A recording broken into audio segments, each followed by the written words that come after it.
હર્ષભાઈ સંઘવી ગમે એટલું કહે પરંતુ રાજ્યની પોલીસ છે તેના પર અનેક સવાલો ઉઠી રહ્યા છે.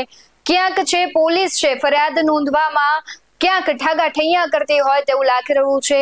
એ માત્ર વાત બોટાદની નથી, એ માત્ર વાત રાજકોટની નથી કે જ્યાં મહિલાઓ છે તે પોતાના હક માટે ફરિયાદ કરવા જાય છે તો પોલીસ વરવા જવાબ આપે છે. પોલીસ એવું કહે છે કે અહીંયા અમારા હાથ બંધાયેલા છે. તો આવી જ પરિસ્થિતિ રાજ્યના અનેક શહેરોમાં છે કે જ્યાંથી પોલીસ છે તેની બેદરકારી સામે આવતી હોય છે. પોલીસ ક્યાંક બીજા કોઈના ઇશારે કામ કરતી હોય તેવો ઘટનાઓ આવે છે ત્યારે અનેક સવાલો પોલીસની નિષ્ઠા અને પ્રામાણિકતા પર થાય છે. ત્યારે વધુ એક વખત આવી જ ઘટના બની છે જ્યાં પોલીસ છે ફરિયાદ નોંધવામાં ઠાગાઠૈયા કરે છે. નમસ્કાર, BS9 TV ન્યૂઝમાં આપની સાથે હું ભગવતી વિશાવડિયા.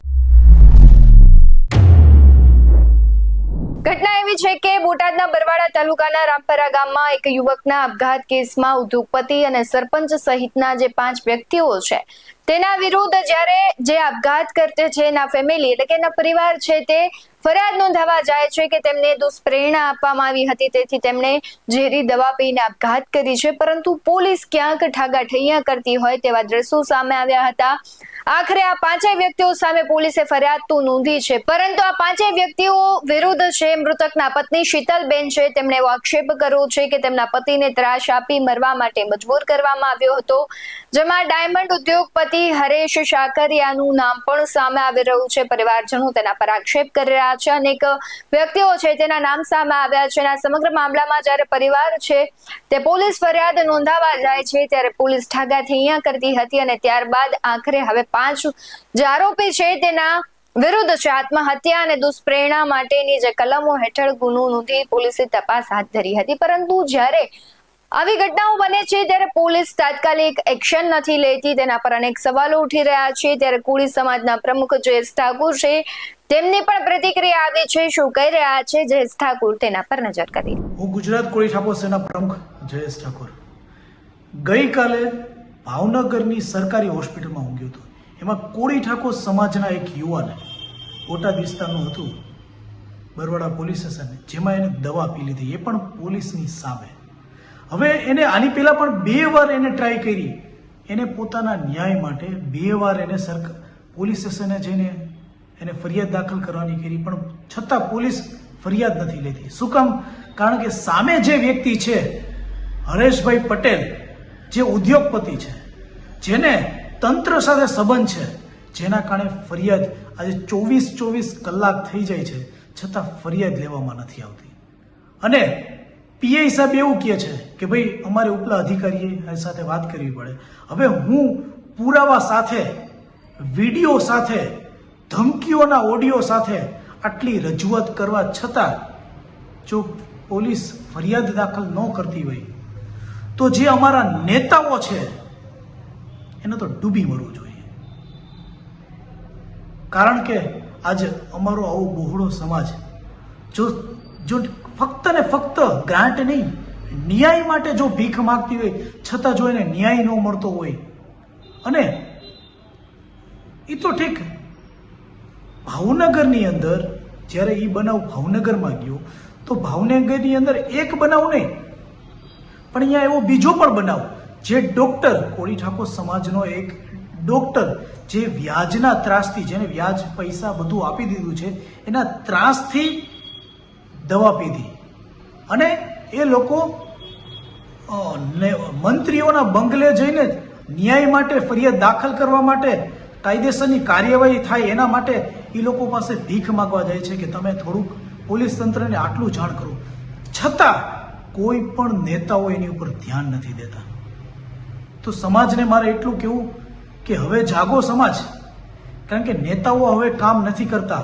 હવે એવો સમય નથી રહ્યો કે ભાઈનો કોલ આવે ને થઈ જાય મેટર સોલ્વ. હવે કોઈ મેટર સોલ્વ ન થતી, કોઈ ભાઈના ફોન ઉપડતા નથી.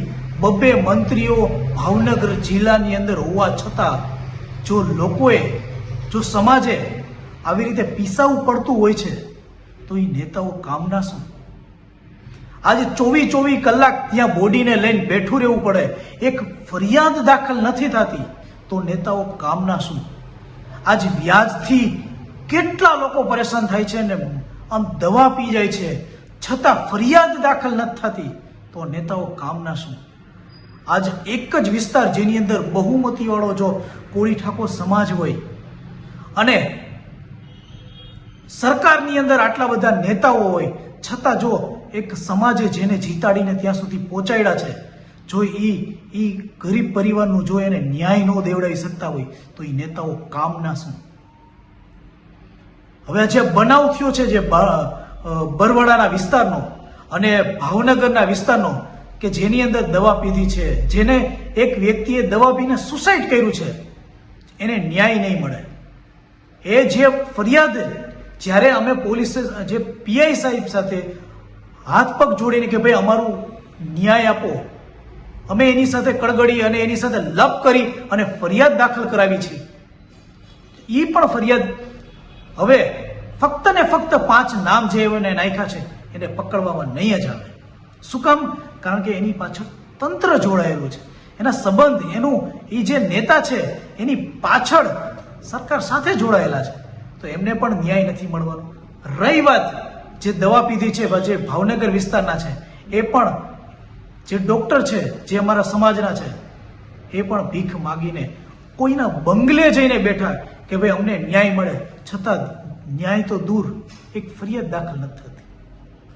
આવનારા 4-5 દિવસની અંદર આ એક પણ આરોપીઓને જો નહીં પકડવામાં આવે ને તો બોટાદ અને ભાવનગર હરેક જગ્યાએ ધરણાના કાર્યક્રમ થશે. રાજ્યમાં કોઈ એક ઘટના નથી કે જ્યાં પોલીસ પર આક્ષેપો લાગતા હોય કે ઠાગાઠૈયા થતા હોય કે ફરિયાદ નોંધવામાં આટલું વિલંબ થતો હોય.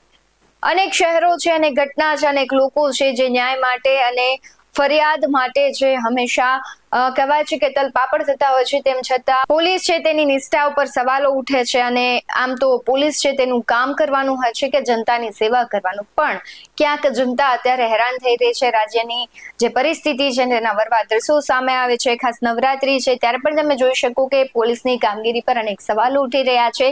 ત્યારે તમારું શું કહેવું છે પોલીસની કામગીરી? અને જે ખબર છે કે આપણા રાજ્યના ગમે તમે છેડામાં જાઓ, ફરિયાદ નોંધવામાં ક્યાંક ગલ્લા તલ્લા પોલીસ કરતી હોય તેવું લાગી રહ્યું છે. તમને શું લાગે છે? કમેન્ટ બોક્સમાં જરૂરથી જણાવજો. આવા જ વધુ અહેવાલો સાથે ફરી મળતા રહીશું. તમે અમારી યુટ્યુબ ચેનલને સબસ્ક્રાઇબ કરવાનું અને ફેસબુક અને ઇન્સ્ટાગ્રામ પર ફોલો કરવાનું ભૂલશો નહીં. બાકી નવી અપડેટ્સ મેળવવા માટે જોતા રહો BS90 ન્યૂઝ. નમસ્કાર.